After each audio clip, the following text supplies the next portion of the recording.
Pregnancy is not an emergency. Rarely does a week go before I receive this call. Hi, Mama Bima. How are you doing? My name is Nemo, and I'm looking for maternity insurance.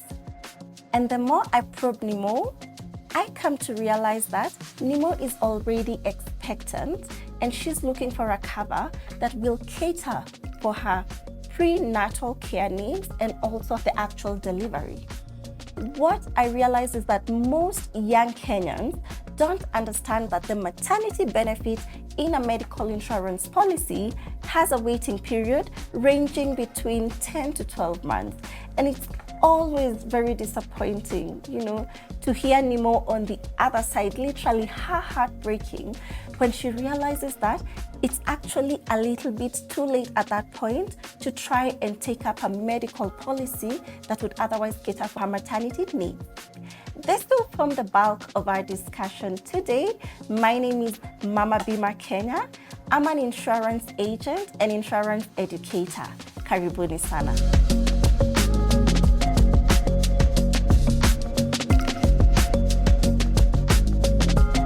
The maternity benefit in a medical insurance policy would be classified as catering for three core needs. One, the prenatal care, which entails visiting your gyna or your obstetrician. So it would cater for the consultation fee, right? Number two, the gyna then sends you maybe to the lab to do tests. It would cater for such costs. The gyna also sends you maybe to do a scan.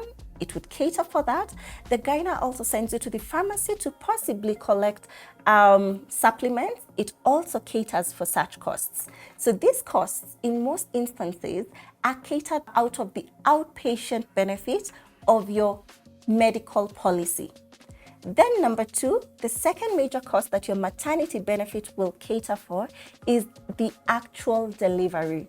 Whether it's a normal delivery or a CS delivery, it will cater for the hospital costs, your bed charges. It will cater maybe for the theater charges, if any. It will cater for the doctor's charges. It will cater even for the pediatrician who received your baby, and so on. So it's a number of costs that are catered for.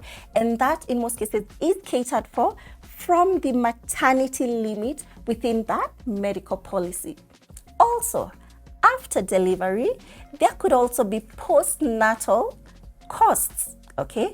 And the maternity benefit also comes through for you in that. I think a lot of us don't realize that when we buy a medical policy and we add a maternity benefit, one, there is a prolonged waiting period. And this is why every time I get the call from Nemo or from Stella or from just that young girl or that young man who is growing his family, I always feel so sad when they also realize that one, it's too late to take up a medical policy, and that in turn means that they have to dig into their pockets to cater for these costs. And this takes me back. I have made 2 trips to the maternity ward. And unfortunately, the first time, I lost my baby at full term. The second time, God was there with us. Things went successfully, and I left with my lovely daughter. By now, you probably know her. She's called Bima. But what the second time I carried my baby, what that journey taught me is that the truth is maternity care in Kenya is a very costly affair.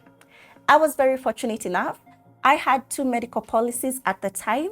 I worked in a big corporate where I had an outpatient benefit of about 150,000, a maternity limit of 200,000.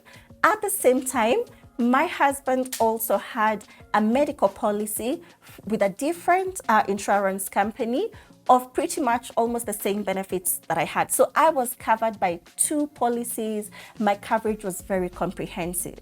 But you would not believe it. Literally, because the second time I carried my baby, because of the trauma of losing my child in the first journey, that really affected me, both like I was maybe what you would call like paranoid.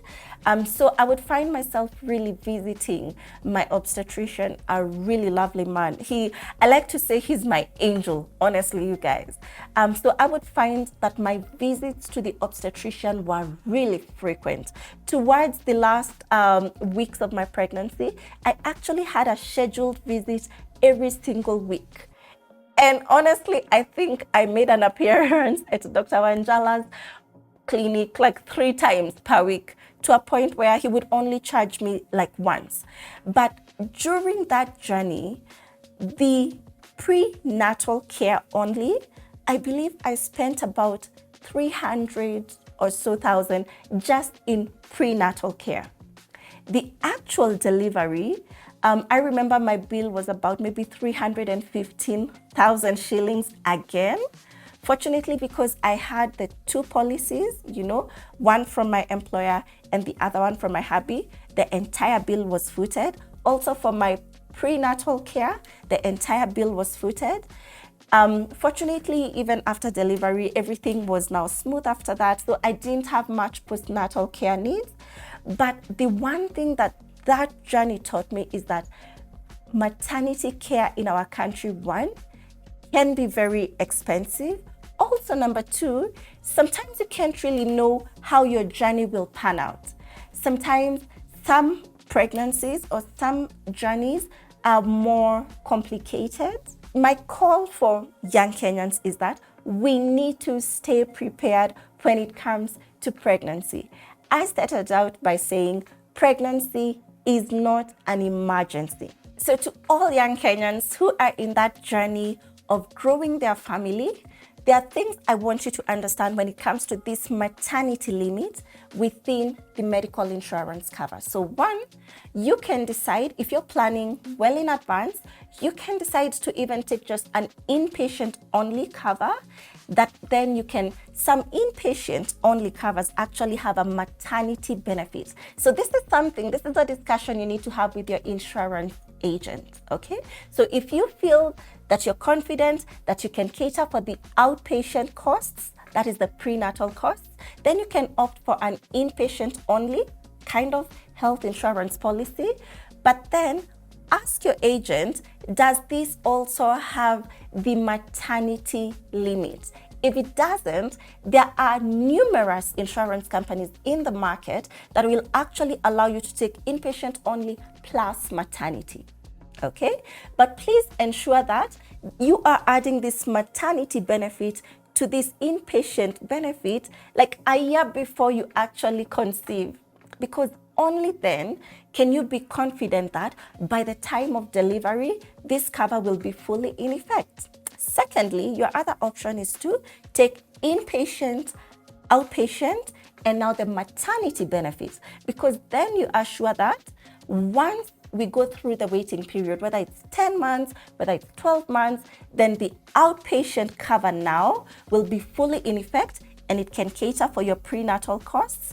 And at delivery, your maternity limit will come into full force to cater for the actual delivery. And with just a little research and also my experience with my clients, the one thing that I've noted, especially if you are keen on going, say, to a tier 1 facility, okay? It's almost standard nowadays that even for a normal delivery, rarely does the bill come to anything less than 250, okay?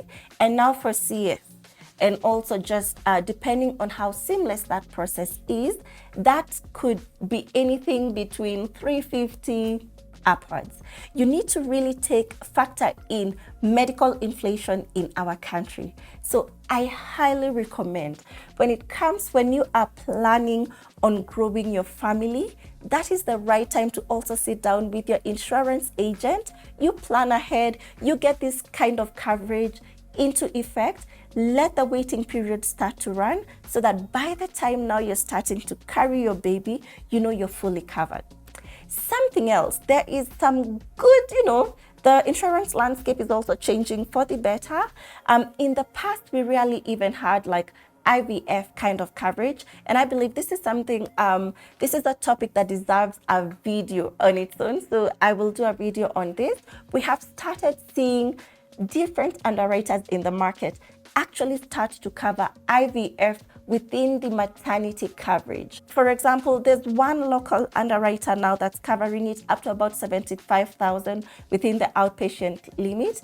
And although 75K may feel like just a drop in the ocean, I like to say that that is a good start.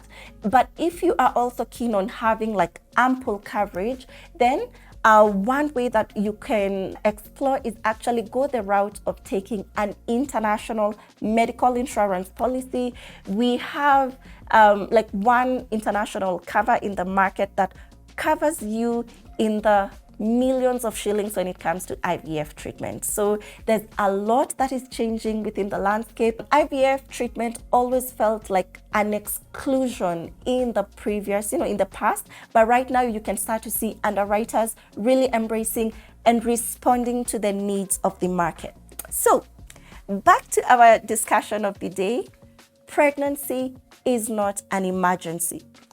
Dear Kenyans, you do not have to break your emergency fund, to cater for your maternity needs.